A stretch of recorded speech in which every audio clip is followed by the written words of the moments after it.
On today's show, while everyone's hungering for the turkey and the foods and the cranberry sauce or whatever you're having in a couple days for Thanksgiving, Padres fans and baseball fans everywhere are running around doing mock trades because they are hungry for some more players.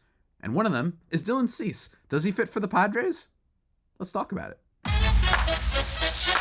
You are Locked On Padres, your daily San Diego Padres podcast. Part of the Locked On Podcast Network, your team every day.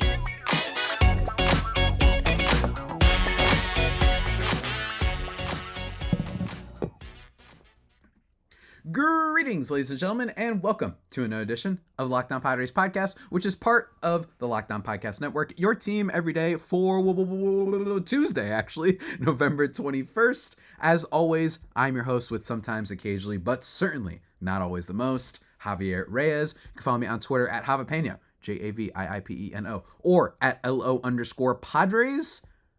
If you want only Padres related stuff, or Locked On Padres if you want to see my scruffy, silly Wolverine type haircut. Locked On Padres on the old YouTube. Ladies and gentlemen, let me tell you, today's going to be a fun one. It's going to be a fun one because we're doing a little bit of mock trade stuff. Ladies and gentlemen, on today's episode, it should be fun. I've been talking about how we want to do this and talk about more specific free agents or trade targets because this is still a big kind of moment for the Padres this offseason, obviously. With everything that happened and transpired in 2023, they're going to make some moves. The question is, given the spending reduction, what can they make? We got a report from John Heyman about a week ago that the Padres, Giants, and the Dodgers are in on the Blake Snell thing, apparently. So we'll see if they still try and go that direction. I don't know if I would want to. It almost has nothing to do with Snell himself. More importantly, though, with the spending reduction, do you want to give up every kind of the flexibility you may have when you break down all the renewed contracts, when you break down luxury tax salary? Giving everything to Snell might not be the best course of action, and I think I might rather go other routes. And one of those routes, interestingly enough, is Dylan Cease of the Chicago White Sox, a name that has been floating around a lot, and more importantly, has been floating around with any team that needs pitching, which basically means everybody. And the White Sox are bad. They're disastrously bad, heinously bad, egregiously bad, some might say. So he's obviously on the trade block. And there's been multiple reports. One report, and something that I heard, was that the Dodgers are definitely very interested, and that scares me because this is the perfect type of Dodgers pitcher. In a lot of ways, I do think that he would fit for the Padres too, though, and that's what we're going to talk about. And look, Dylan Cease might not necessarily have that name value, for a lot of people. I don't think that this is a big-time name, and I think a big part of that is the White Sox stink. That's first and foremost. The White Sox are really bad, so as a result, not many people are paying attention. But this is a guy who finished second in Cy Young voting in 2022, and while, yes, we'll get to that in a second, his numbers weren't as great this year, I just want to focus on how dominant he was in 2022. It was Dylan Cease at his absolute apex, finishing with a 2.2 ERA, which makes you wonder, how the heck did he not win? In fact, I'm forgetting who the heck won in 2022, the Cy Young. Who was it in the American League? Was it Shane McClanahan? Hold on. 2022 MLB Cy Young. It was, let's see here. It was Verlander, duh. That little scrubby dub-dub. Okay, so it was Justin Verlander. But Dylan Cease, he had a 2.20 ERA, and he had some of the best strikeout stuff in the entire sport. And it kind of wasn't even close, frankly. Last year, he had a 30.4% strikeout rate. He did have a high walk rate at 10.4%, which also stayed this year. But he was elite at missing bats. And I think that what was so interesting about Cease when this was sort of happening, when his breakout season was happening, is that I remember I actually had predicted, believe it or not, I predicted Dylan Cease. You go check the tape. I don't think anyone will, but you could go check the tape if you want to. And Dylan Cease was my prediction for the Cy Young last year. And a big reason for that is, one, I just love the strikeout stuff, and I think when you have such amazing swing and miss stuff that Dylan Cease has, it makes him it could be that year. And I'm not saying that it means that he's a permanent player, because like I said, he does have the walk rate issues. He did fix it a little bit that one year, right, in 2022, where his walk rate went down a little bit from before. Not a lot. He still walks a lot of batters, but even still, I think that one of the things that I was excited about was all the hype was on Giolito, but Giolito was on a downturn, while Dylan Cease, and still, by the way, still very young at just 27 years old. He'll be 28 by the turn of next season. That I just thought that there was an upside there. And you saw it in 2022. And I still think that, seriously, like, I just don't think you can find, especially on the market, pitchers who have this level of swing and miss stuff. And again, the walk rate is scary, but if you're a Padres fan, you very much well know, hey, Ruben Niebla cooked this year, you know? And Blake Snell took advantage of his cooking and just, is there a higher version than cook? Boil? No. Flame? Produce? I don't know what the word is, but Blake Snell absolutely killed it. So I wouldn't be that afraid of a guy who walks a lot of batters when we just saw what Blake Snell did last year. Granted, it was a very, like, historical season in a lot of ways for you to have such a high walk rate and still be able to miss that many at bats and not let any of the runners on base score. Like, that's still really huge for him. But I'd be okay with Dylan Cease. And yes, in 2023, he wasn't as good. Not nearly as good. 4.58 ERA is not very good whatsoever. But, as my man Elijah Evans says on Twitter, while we may not see 2022 type production, here are reasons why I'm confident Dylan Cease will be much better in 2024. His 3.72 FIP compared to his 4.58 ERA, suggesting that, very obviously, the White Sox were a little bit of a mess defensively. Tim Anderson, who wasn't an amazing defender, became an amazingly bad defender this past year. And then you had all the questions with the rest of the team. They basically only had Luis Robert out there. His whiff rate is still greater than 30%. His slider whiff rate was up over 10% from April to September. His fastball movement profile remained the same. His lowest barrel rate of his career was allowed in 2023. He had the highest first pitch strike rate of his career in 2023 and 9 earned runs with 38 strikeouts total in September. That was his, like, just really started off strong. And as he mentions here, there are some issues to work through for sure, but I expect to see a version of Cease that isn't Cy Young level, but is a front-end starter in the league. Will it be with the White Sox, though? We'll have to see. I do not think it will be with the White Sox. I think that they are a team that, while you might be thinking now, well, Javi, they've got a lot of, he's got 2 more years of control. True, but the White Sox are abysmal, so they need to trade guys that have value in order to build back their farm, and their farm isn't any good either. Again, the White Sox are one of those teams that I recommend. I bring up the Rockies a lot. If you're a Padres fan, go look at the White Sox and just be like, okay, like, yeah, the Padres are frustrating and they're stupid and they're obnoxiously annoying, and the fact that they were able to blow this year is awful, and I totally understand you want to fire everybody. But alas, the Padres aren't in nearly as bad of a situation as many others, as I've illustrated before, with the spending, with the already superstars they have there, and with a great farm system. So you could be much worse than the Padres. So I'm not as much worried about that. And again, not great numbers, but still, as my man Elijah mentioned there, the stuff is still very much alive, and it's not like he's 34, right? This isn't, say, Max Scherzer, who the Rangers traded for, and he still had a couple good moments for them, but that guy was like, he's like 38, 39, or whatever it is, and he's clearly like was showing that he's on the downturn. It happens. But with Dylan Cease, I think that that's pretty good. And again, the other thing would be arbitration. The fact that he is under control through the 2025 season, he's estimated, if you go and look at SpotTrack, to make about $8.3 million in base salary next year. We'll have to see how all that pans out in terms of, I guess, luxury tax stuff. I'm not an expert in it, but that's not nearly as much, probably, when it's all said and done, that what Blake Snell is going to make against the average annual salary. And again, I love Blake Snell. Love the man. He's great. I would love to be able to sign players instead of trading young assets. I would. I've mentioned that so many times in this podcast, but because of Cease and because of the current stakes of the situation, I should say, of the Padres, I think it's something worth looking into. But before we look into it exactly and talk about what a trade could look like, maybe a little mock trade action, and again, emphasize my thing on building the Padres. First, guys, I want to talk to you about our friends over at, what do you think? Come on, what do you think I'm going to say? Guess right now. I'm talking about FanDuel, ladies and gentlemen. FanDuel is great, and with the NFL season really hitting its stride, you're going to want to check out America's #1 sportsbook. Ladies and gentlemen, right now, new customers get $150 in bonus bets with any winning $5 moneyline bet. That's 150 buckaroos if your team wins. And as people might have heard me last week, hey, look, we're talking football. I told y'all last week, bet against the Chargers.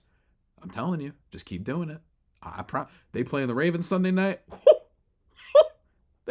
might be free. That might be a free win for all you folks out there that want to do it. If you've been thinking about joining FanDuel, now is the best time to do it. There's been no better time in recorded human history than to join FanDuel, ladies and gentlemen. The app is easy to use, and there's a range of features. You want to do player props, you want to have over-under on touchdowns, you want to have over-under on interceptions, you want to have over-under on total yards and catches, receptions, the amount of times that Tony Romo goes, oh, in the broadcast.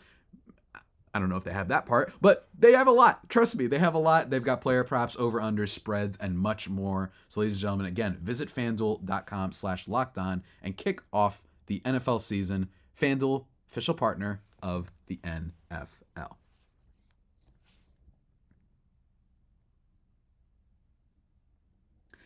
And just like that, we are back, ladies and gentlemen, here on the Locked On Padres podcast. Remember to go check out SiriusXM. Thank you for making us your first listen, yada, yada, yada. You all know. Follow me on Twitter. Follow the accounts and blah, blah, blah. Let's talk some trades, ladies and gentlemen. So here's the thing. Again, from my man Elijah, and I actually tweeted this over at the Locked On Padres account on Twitter. He tweeted at me saying, dark horse team with a starting pitching needs that could put together a package for Dylan Cease, the San Diego Padres. Padres, they get Dylan Cease. In exchange, he suggests, the White Sox would get Dylan Lesko, Jerry Uriarte, and potentially a flyer. Just an idea, something centered around Lesko feels logical. I, of course, responded saying, fascinating idea here. Giving up either Snelling or Lesko is tough, but given the Padres' reported budget constraints, this might be a better alternative than trying to sign a top free agent. Cease is also under control through the 2025 season. And then I asked everybody what they think. Someone said, it wouldn't surprise me if Prellers again, but trading youth hasn't gotten us much. Totally understand that, from Steve Owen, PhD, on Twitter. And then also Annabella on Twitter, at Padres Forever, said maybe, with an exclamation point. So really, like, just two little replies. Not as many responses to this one as I'm used to. Here's my thing.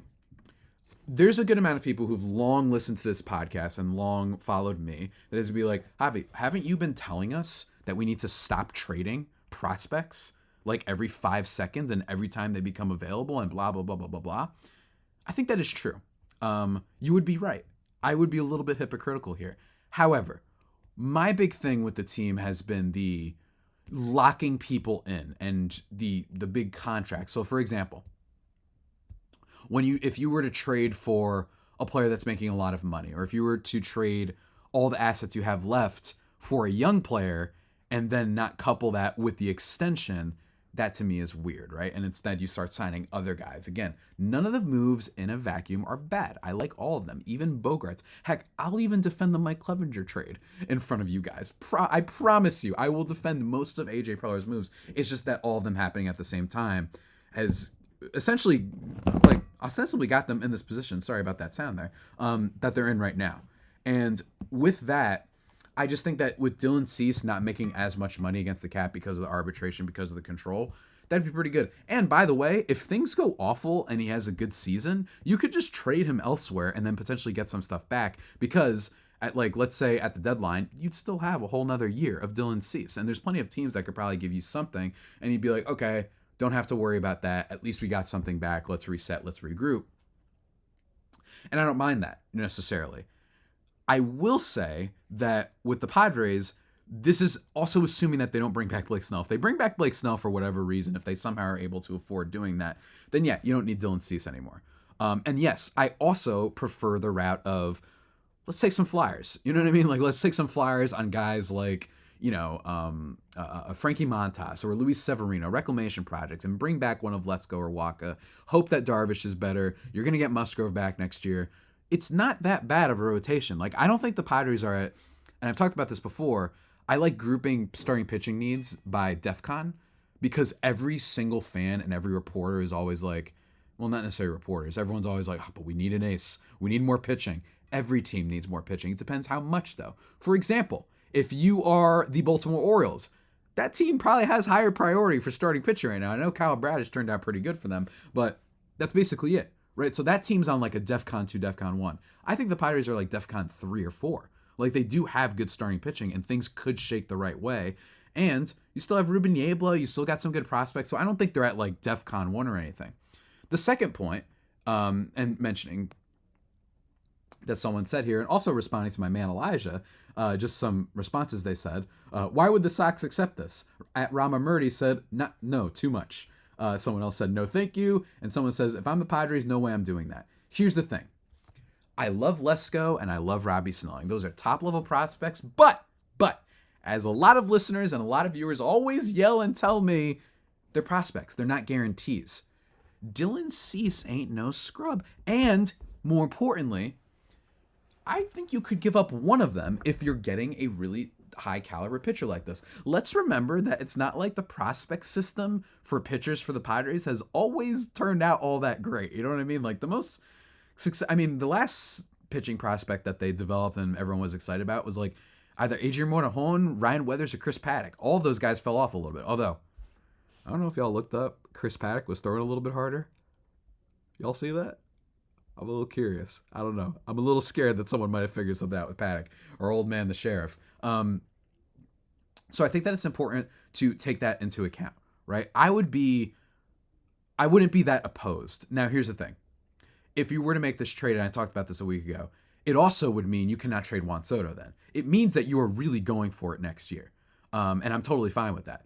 But that's the big decision. It feels like Soto is this like weird domino. The same way Shohei Ohtani might be a little bit of a domino for free agency right now. It didn't stop the Phillies from re-upping Aaron Nola, but that's kind of how I feel about it, where if the Padres trade Soto, then it's like, okay, we're going to be taking a little bit of a step back and kind of doing it the old-fashioned way. We're going to calm down a little bit. If they don't, then it's like, all right, that means they're going for next year, right? So if they're going for next year, go get yourself some pitching.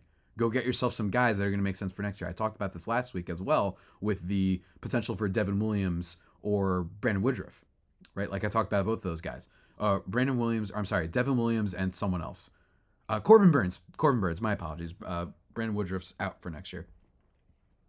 That trading for those guys makes more sense, particularly Corbin Burns, if you really decide not to trade Soto and you're just going to run it back and say, let's go for it this year. And it's not going to cost nearly as much. Devin Williams, as I said, also like that would also just be a nice piece because you'd have him under control for longer. But that's my kind of thinking about it. I wouldn't mind the trade. I really wouldn't. I would only give up, preferably, one of Lesko or Snelling. I would only give up one of them. And I know everyone's going to yell at me. I know.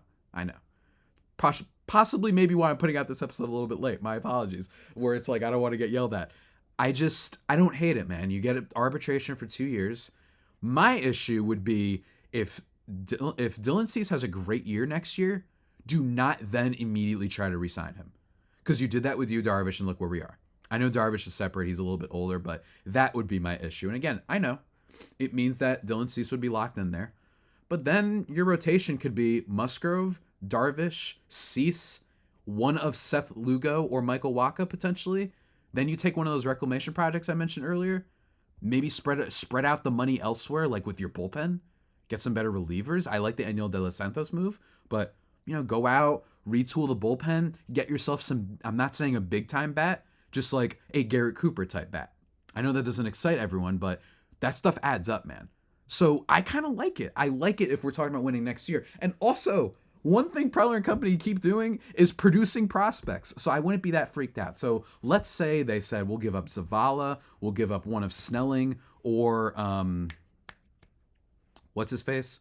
Snelling or Lesko, and then maybe throw in like one other prospect. Like, let me see. I don't want to give up some of the guys that my buddy and I late and talked about last week, like, Graham Pauley and whatnot. And obviously Salas and Merrill are pretty much all but untouchable. But maybe you throw in Zavala, maybe you throw in, I don't know, Marcy, maybe? I wouldn't give up Homer Bush. He's a little bit too young. I don't want to give up on someone like that at 22. I want to wait a little bit. Maybe you throw in Eggy Rosario, right? Eggy Rosario, Zavala, and Snelling Lesko.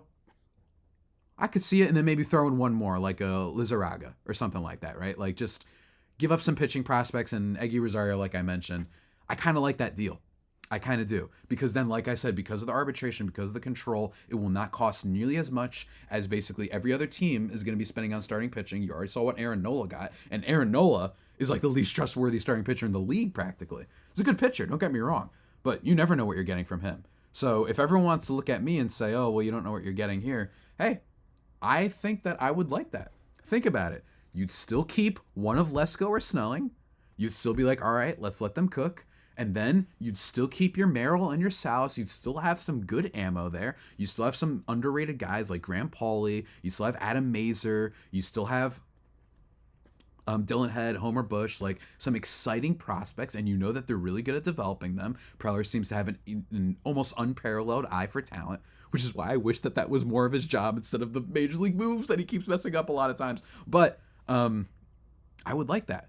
Cease, Darvish, Musgrove, one of Waka, Lugo, and then go get one of those reclamation projects, which is a really harsh term, but you get my point. I like it, guys, because then that would save you some money while still being competitive this year. Again, I do think a lot of this depends on where they go with Soto, right? If they decide to trade him. If they decide to trade Juan Soto, then I think the offseason becomes dramatically different, right? Dramatically different. But if you keep Soto next year, then I kind of like the Cease idea. And then essentially Soto, let's say if, things don't go well, then Soto would walk, unfortunately, free agency. This is the negative, guys, of re-signing all those guys that you were all thrilled about, re-signing Manny Machado and Cronenworth and all those guys. I don't think you could dump off Cronenworth to the White Sox, by the way. If you're wondering that, no, that'd be too much of a plus. You probably have to attach a prospect, like let's say Burgert, or let's say Martorella? I don't know, but you'd probably have to attach like a low-level prospect to, and also on top of that, the White Sox don't want to spend any money ever. Literally, Andrew Benintendi is the highest contract they've ever given in their franchise history. So you're not going to be able to send away Cronenworth in that deal. And I know that that's a big thing also to start considering this offseason too. But again, a lot of moves. I don't mind it though. I don't know if I'm full for it, but I'm a little bit more for it in this case. I just think that the Padres this is where they are. And again, I don't want to give up all the young talent. I'd be very careful, but see what you can do, man. See what you can do. See if you can get in there and give up some of the guys that I mentioned and potentially get yourself a really good starting pitcher. You run it back next year. He's not going to cost as much as Blake Snell will. He'll cost a lot more later after the arbitration's done, but for now, I don't mind it. I don't mind it whatsoever. But guys, I'm going to take a sip of water, and you guys are going to hear from some of our sponsors, and then we're going to talk about some news that happened. Mike Shildt, officially the manager of the Padres. So stay tuned after this message.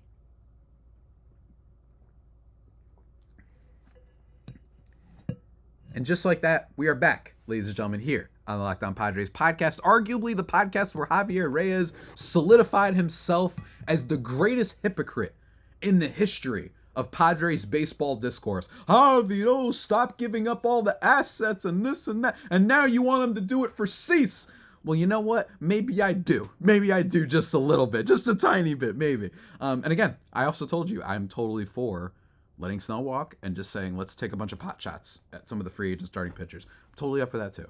My big thing is I actually think in terms of order of things I want to happen, I think it would be like pot shots. And again, that's a very vague sort of way to explain it, but still, you get my point. And then Cease trade, and then after that would be re-sign Snell. Seriously, I really like Blake Snell, but I just don't think that he fits this team's current mold and strategy and what direction they should be going. At least that's just me. And it's going to stink. I love Blake Snell. I won't be miserable if they announce that extension, or in this case, new contract. I just don't think it fits for this team. But what the heck do I know, guys? Today, it was officially announced, and you might be wondering, why the heck is this saved for the last of the show? Because, everybody, you could go check out my thoughts yesterday discussing the Padres manager candidates, who I thought was the most likely, who's the least likely, who I wanted the most. And I'm going to repeat a little bit of that. That's why I'm saving it for the end here, because my thoughts haven't changed as much. First of all, shouts to the press conference today. I saw that AJ Preller was getting a little bit emotional, talking about Peter Seidler, saying, the baseball guys, to paraphrase, like, hopefully they smile on us and hopefully this is beginning something next. That's great. It must be hard for the organization. And we talked about this last week after the news came out. Or was it last week? Oh my God. It was last week. I'm crazy right now.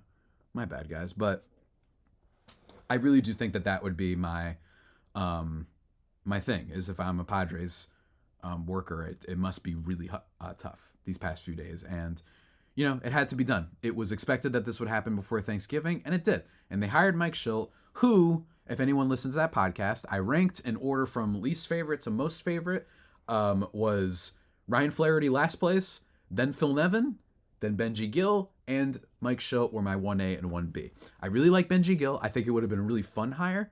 I think it would have been cool, frankly, just to see a person of color in the position. But, this isn't necessarily... I will say one thing, though. Not as bad in baseball as it is in football right now. My Lord almighty. Anyway, that's a whole nother rant. Go check out Locked On Chargers. They'll probably talk about that. Definitely Locked On Chargers, or Locked On Rams, or Locked On 49ers, whatever. They probably have a lot to say about all that stuff. And then, is that everything for California teams? Anyway, getting too much on tangent. Here's the thing.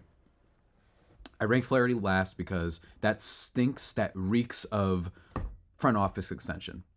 Extension of the front office. It reeks of inexperience. It reeks of, why is this guy, dare I say, failing upwards? Because he was teammates with Manny Machado 7 years ago, 8 years ago, whatever it is now, probably 10 at this point. We're in 2023. Why is it that he is going to be the next manager? Because if you do that, that is so you dropped your 3-time manager of the year, who loves the players and the city and everything, and you replaced him with some 37-year-old who was an offensive bench coach for an offense that, I don't know if you guys watched last year, was really, really bad. Really, really underwhelming. And by the way, it's been underwhelming for a while now. It wasn't just last year. It's always underwhelming with the Padres. So what would make it that Ryan Flaherty would make sense? That's why that one frustrated me. And Nevin, the problem with Nevin was just a really bad record, right? And don't get me wrong, it would have been fun. In the sense of hey, welcome back, former Padres great, he was a local hero, everyone loved him here. That would have been nice too, but also the record was bad. And then Benji Gill, such success wherever he's been at, and then really beloved around the league, or at least starting to be beloved around the league, with the Angels in particular, as their infield coach, and his success in Mexico, winning a bunch of titles and everything, 3 out of his last 4 years. I thought that would have been a fine person to bring in. I thought it would have been a little bit of an unexpected hire, a little bit less status quo-y. But even still, I like that you brought in Mike Shildt, manager of the year once, took the Cardinals to the playoffs 3 separate times, and my only reason he wasn't the number one candidate for me. And I know that this is anecdotal, and I know that this is not very empirical. This is not analytical of me. But my thing was, the Cardinals got rid of him. And I know the Cardinals have made some mistakes. I make fun of them pretty often on this podcast for being a team that's desperately needed starting pitching for how long? And they just refused to sign any starting pitching. I think the other day they announced who was the latest pitcher that they acquired some pitcher who's absolutely not going to, Kyle Gibson. And it was Kyle Gibson, fine pitcher, nothing against him, but it's how is it that your need for so long has been starting pitchers and your biggest additions have been Steven Matz and now Kyle Gibson? That says all you need to know about the Cardinals and their cheapness and resting on their laurels with the Arenado and Goldschmidt trades. But that being said, still historically and trend-wise have been a very excellent, very well-run organization for a while. So when they announced that Mike Shildt had been fired, that carries a little bit more weight for me. Again, I don't know anything. I don't know any no inside sources here. I usually explain when I have any type of inside track. That for me was just raises the alarm a little bit. Yeah, they were disappointed when they lost, but hey, every team loses in the playoffs. Freaking Dave Roberts, for some reason, is still allowed to be the manager of the Dodgers, despite being the James Harden of baseball, the Dodgers, right? They just blow it every year, no matter what. So with that, I just thought, this isn't say the Rockies dropping someone. This isn't say the I don't know, the White Sox dropping someone, the whatever dropping, frankly, the Padres dropping a manager, if we're being honest, right? That was my thing. And then the Padres quickly hired him and brought him on board, which is cool. I think they thought, let's have some experience here. So I don't mind it. I don't hate it. I would have preferred having Bob Melvin here. I think that the real problem is probably AJ Preller in the front office. But for me, totally fine hire. I was really 100% against Ryan Flaherty, and I wasn't wild about Phil Nevin. Benji Gill or Mike Shildt, both fine choices, and I think it's cool. I think that at the very minimum, you got major league experience, a guy who's been around the league. That's good. That's important. A guy that can walk into that clubhouse and has some respect. which is good. I saw someone tweet actually where they were like, you know that if Joe Kelly throws a fastball at Tatis and calls it the B word, that like Mike Shildt ain't letting that fly. You know what I mean? Now, I don't always necessarily know if that's a good thing. I don't hate that the Padres were very like, let's just play ball. These past few years, like we'll celebrate too, but we're also just trying to play ball, and we don't like retaliate. We don't have any of this unwritten rules and this thing that baseball has done where for some reason throwing at someone from 60 feet away is really tough when you have your whole defense behind you. I don't know how that became like a sign of toughness, frankly. Being dirty in all sports, I don't know why that became a sign of toughness, if for being honest. Sorry if I'm soft for saying that, but whatever. Maybe there might be a little bit of a different vibe. Maybe there might be a little bit of a, F you attitude with this team. I don't think that's the worst thing in the world to have a little bit of a oomph. Maybe, hey, mind-blowing concept here. Ready for this? What if Melvin and Shildt are both amazing next year? Could totally happen. Maybe Melvin is a person that works better in the Bay Area. He actually has some more connections there. Maybe with those players, it'll be better. Maybe with Farhan Zaidi, their general manager, he'll be better. Maybe it's just a better fit. I'm in a positive mood. It's a holiday week. What do you want from me? I'm trying to be positive. And then maybe Shildt is a guy that works better with Preller and works better with this set of players. It's totally possible. I'm very dubious of that, especially on the Padres side of things. But it's something. It's something to at least grip onto, right? So that's my kind of take. I think that's a fine hire. I think that the bigger thing is the fact that Preller's allowed to be hiring his sixth manager in the first place. But if that's happening, then I think that this was a fine choice. We'll see how it plays out. Obviously, it's very hard to judge how managers are going to go. And frankly, it's very hard to determine how much always of a success of an imprint they have, aside from going by win-loss record, and then just occasionally when they make a dumb decision, if it is something that's on SportsCenter every night, like Joe Madden. You know what I mean? Like what Joe Madden is like infamous for some of his, or Buck Showalter, right? Buck Showalter's the other one where it's like, just say Zach Britton, and that's all people will have to know about him. But all in all, solid hire. I am just really thrilled that they didn't say we're just doing Flaherty.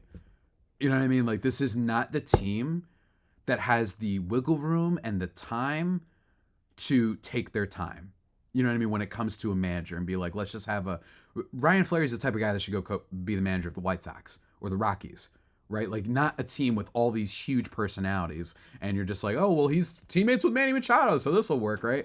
And he would be the youngest manager in the league, and that's not necessarily a good thing. I mean that in a negative. I don't think that would be good. So, again, we'll see how it all pans out, but I like the move. And again, just to conclude, I'm not 100% for the Dylan Cease trade, but I think I prefer that over re-signing Blake Snell. And yeah, go ahead, throw stones at me, whatever you want. I think I prefer that over Blake Snell, and I almost prefer it over just taking some pot shots, because if you have him, you can bet on Darvish coming back. You can bet on Musgrove coming back for sure. As long as he's healthy, he'll be great. We've seen that over and over.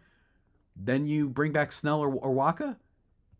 Then you do probably Waka, though, because it wouldn't be multiple years. I think it's a club option for next year. I think you'd probably rather do that instead of Lugo, who's probably going to get a multi-year deal. And I'm not hating on Lugo.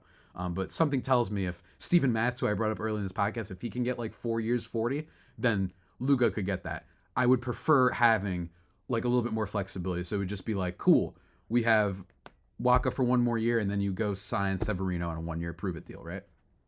Not the worst thing in the world. And again, I'm just spitballing. I don't have exact numbers. But that's my vibe, ladies and gentlemen. Mike Shildt. Hopefully by this time next year, we're not saying who's the next manager for the Padres. What a team, man. What a team. But anyway, ladies and gentlemen, with that all being said, that about does it for today's edition of the Locked On Padres podcast, the only pod that may be better than the Padres themselves. Remember to subscribe to the podcast wherever you get your podcasts from. Follow me on Twitter at Javipeno, JAVIIPENO, or at LO_Padres. Stay tuned tomorrow with me and my buddy Miller Thomas. We will be discussing MLB superlatives, end of season awards. That should be a lot of fun. And there's some creative, like, weird ones in there. Because y'all know me. I'm a weirdo. So I had to come up with some fun ones. Look forward to that tomorrow. And then Thursday, we're going to be talking about Tyler Glasnow potentially coming to the Rays. Hopefully Thursday. With my buddy Ulysses Zambrano of Locked On Rays. And then Friday, might finally do a... I'm not going to lie to y'all. If you're watching and listening to this far, I'll break the facade maybe get a little bit of engagement on my episode, because why not? It's Friday, Black Friday. We'll talk about big free agents, specifically Shohei Ohtani. Would it work? Might do that, because why not, ladies and gentlemen? But remember, most importantly, stay safe and, of course, stay faithful. My Fire Faithful homies, take care.